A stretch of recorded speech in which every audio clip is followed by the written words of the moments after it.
Hi, this is Ogres. It's been over now since I recorded the last video. I had to eat something before. But yeah, this video is on the WWE Fastlane 2021 pay-per-view from March 21st, 2021. It aired on the WWE Network on the 22nd here in Australia.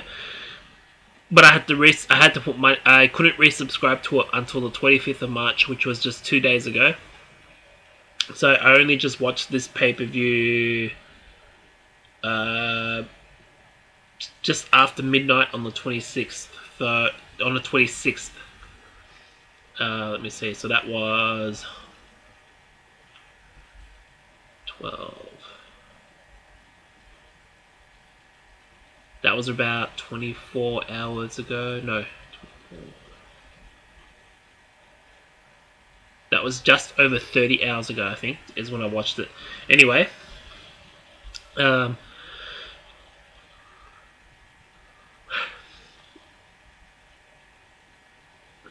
on a sec.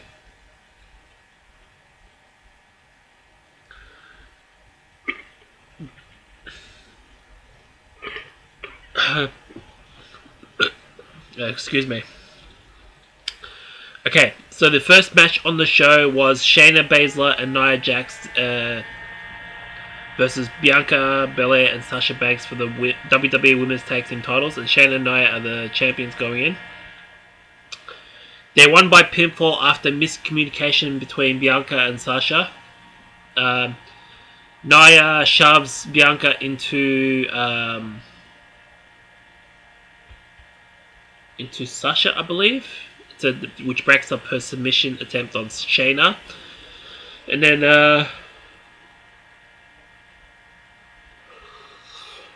from what I remember, I think Nia Jax hits a Samoan drop on Bianca Belair and pins her, and they retain the women's tag team titles. And then Bianca and Sasha get into a shouting war after the match, and then Sasha calls her rookie again, shoves her in the back in like that to her face, and then she slaps her. They are going to be opponents at WrestleMania for Sasha Banks' SmackDown Women's Championship, but I'm just not excited for it now because of the way they built it up. I mean, I understand that it's a one-on-one match. I think Charlotte should be added to this match because it needs something.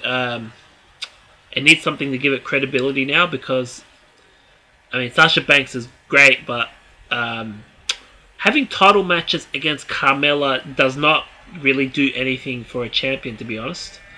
It took Bianca Belair winning the Women's Royal Rumble back in January, and then her challenging Sasha Banks for it the following month,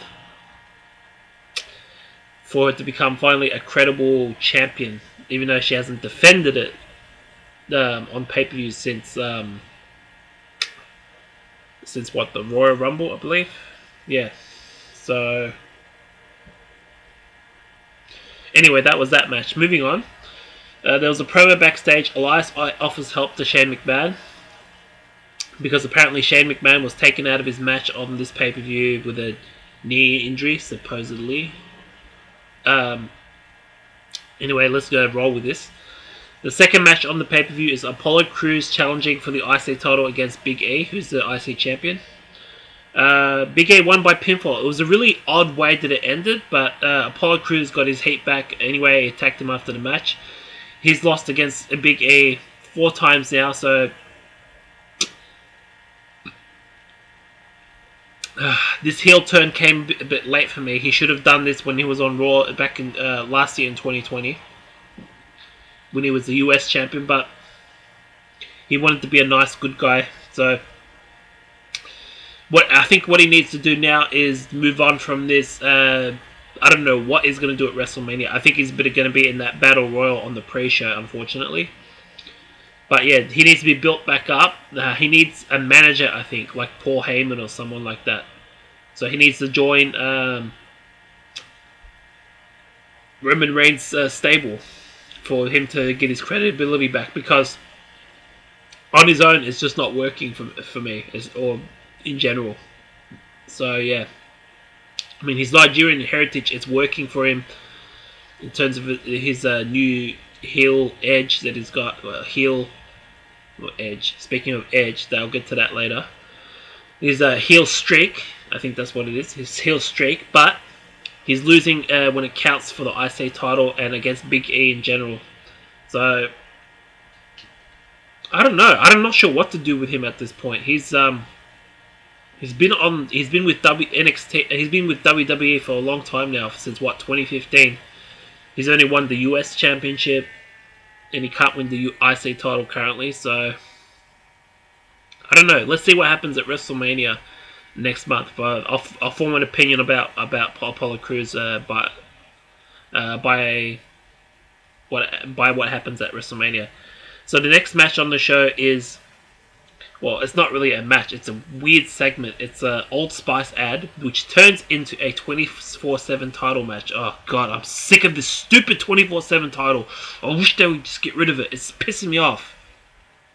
Some idiot, some guy named Joseph Average wins the title. I think he pins R-Truth or something. I don't know. And then R-Truth gets it back. At this point, I'm over this bullshit. I really don't care at this point. Whether it's funny or not. This is supposed to be an actual title. I mean, he's won the title 51 times.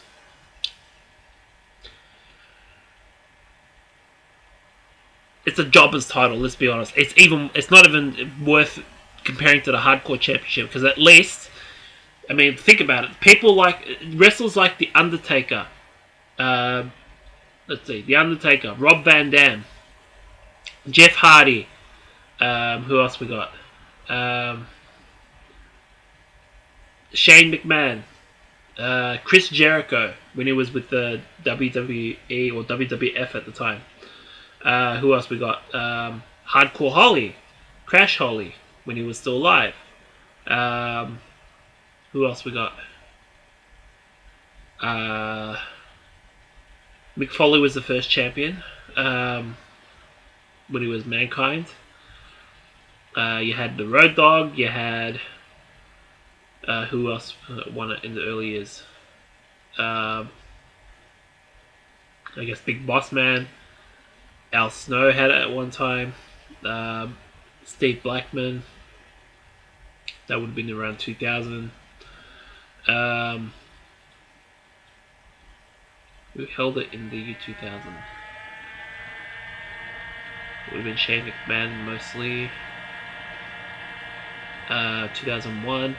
Raven, Kane, Big Show. That's, I think, 15 so far I've listed that are important. Most of them are important names that have either retired or they're still going. The ones that are still going: Chris Jericho and the Big Show in other promotions. Big Show just left WWE not too long ago. He now goes as Paul White in AEW. So he showed up on the Dynamite on the 3rd of March 2021. So it was earlier this month. Yeah, they misused him in the last 12 months before he left. So pretty much in 2020, and then they really misused this so-called Legends Night on the 4th of January this year. It was so bad that they made Big Show really, really look weak against Randy Orton. So he wasn't happy with that, so that's probably another reason he left. Let's see. Who were the other hardcore champions? During the Invasion, it was Rob Van Dam. Then the Undertaker. I'm sorry, it's a little bit out of order, but I'm going by what I remember at the time. I think Maven won the title with the help of The Rock against the Undertaker, so that's another one.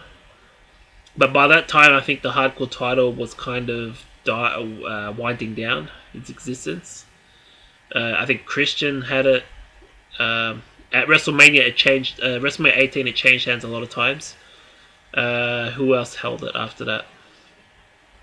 I think the final champions were Tommy Dreamer. Let's see. Raven held it, I think, over 20 times. Who else we got? Steven Richards, LOL. Yeah, I'm really tired at this point, so I'm gonna see how it go. I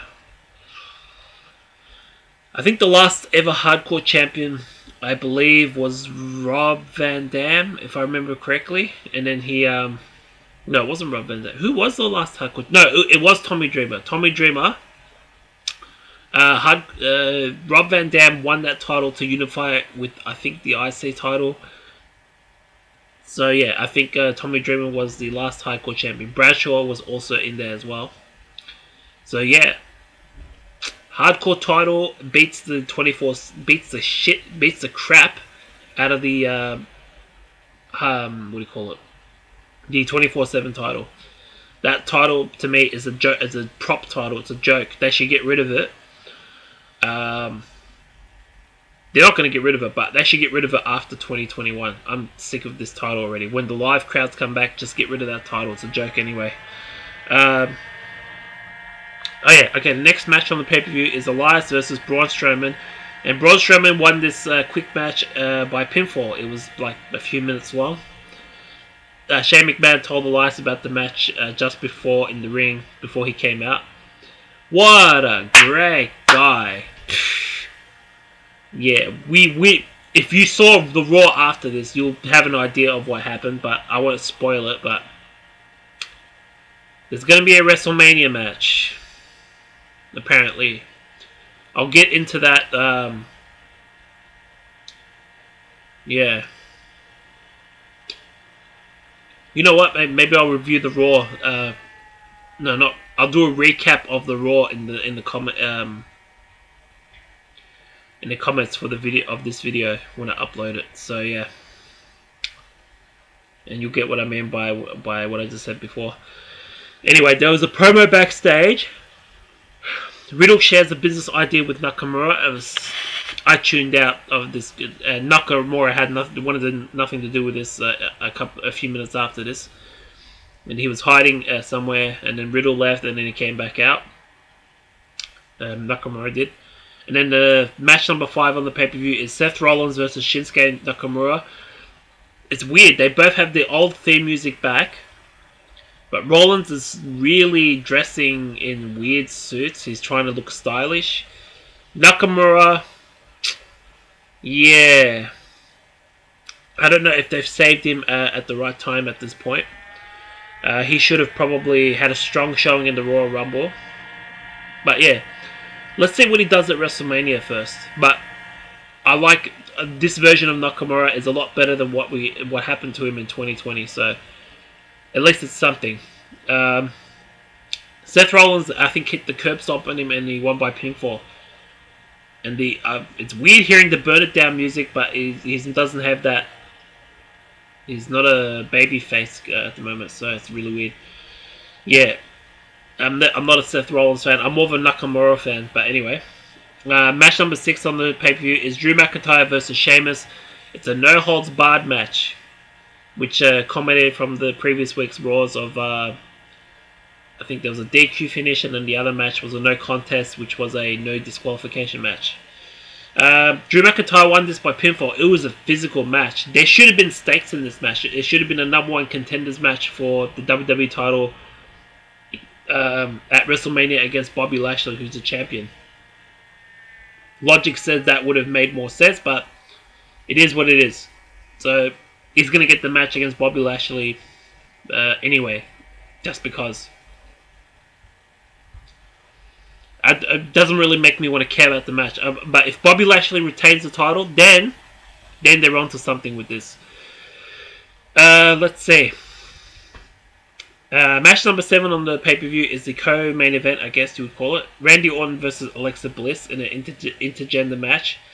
Bliss won the match, I think, after the Fiend returned, all this magic bullshit. Just watch it to believe it if you want to see this, but if it actually happened. The Fiend, Bray Wyatt, returns in a new costume. It's a Burt costume, so it's really, really weird. So Alexa Bliss, like I said, won by pinfall, and I don't want to say any more about this because I've lost interest in this. Now, the last match on the show, the eighth match, which is the main event. This I got excited for. It went so long. It went for over 35 minutes in total, including the entrances at the start. It's Daniel Bryan versus Roman Reigns, who's the Universal Champion going into this match. The special enforcer is Edge after he beat Jey Uso on SmackDown just days before this pay-per-view. Yeah, Edge showed signs of becoming heel, so he's a tweener right now. After Daniel Bryan accidentally hit him with a chair towards the end. Jey Uso, I think, brought it in. He hit Roman Reigns with it. The referee was down after Bryan accidentally hit him with a running knee before this. Yeah, Edge didn't like the fact that Bryan attacked him by accident. So he attacked Roman Reigns with the chair. He attacked Bryan with the chair. Both of them at the same time, I believe. And then let's see if I remember what happened. I may have to watch this ending again because I was tired. I was tired when I watched it the first time around. I think he spears one of them. He definitely makes sure that Roman Reigns wins. Another referee comes out. I think Reigns gets his arm across Bryan, and the referee counts 1, 2, 3. And that was it for that match. And Roman Reigns is still the Universal Champion going into WrestleMania. Yeah, that's basically what happened with that pay-per-view. Yeah, I'll do a recap of the main event to see if I remember it correctly when I check the results online. I'm pretty sure that what I just said happened for that match. Yeah, give this video a like and comment on. No, give my channel a subscribe and leave any comments if you want to on this video. Yeah, the next video I'm gonna do is gonna be the. Let's see. I believe it's the March 26th episode of Raw from 2001. Is that right? Yeah, from 2001. I've got a different date written there. But yeah, that's the next video. And then I'm gonna watch NXT tonight, actually. The March 24th, 2021 episode of NXT. But yeah, this has been Ogres. Okay, peace out.